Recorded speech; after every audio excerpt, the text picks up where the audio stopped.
Okay, so today I'm doing my speech on J. Cole. J. Cole, during the historical period when he was doing most of his work, when he was learning, it was like around the 1930s, and then most of the work that he started doing was around the 1950s now. So when he was learning, there was a lot of outside influences, a lot of teachers that were pulled from outside the United States. So a lot of his influence came from outside sources.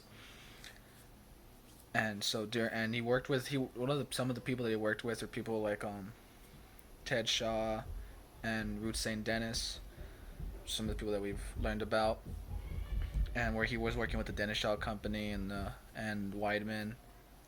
Some of the companies he worked for was 20th Century Fox, and a lot of his things that he's known for. The biggest thing he's known for is helping develop American jazz and theatrical and evolving theatrical jazz from that. And the way that he did it was he learned a lot about global dances, stuff like the Afro Caribbean, South America, Spanish global dances, and then incorporating that with theatrical and jazz music. And by doing that, he created his own little style.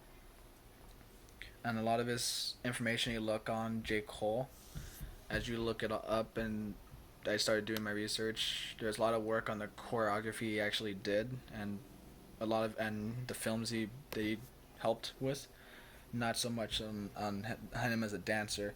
And when I was trying to look into it, there's actually he actually had like a bad knee, and there was like some physical problems that actually stopped him earlier than most. So that was cool to find out about. And a lot of techniques that a lot of things that he's known for in terms of his choreography and in terms of like the dance numbers is angular shapes, tuned in feet, isolated movements, especially with stuff like the arms, fingers, and hands. Another thing with that I've seen in a lot of the films, something that they and I've looked on reviews of the films from that are critiqued. A lot of the things that they pull out of it are a central dancer, a soloist, which is used typically female, followed by a group of male dancers.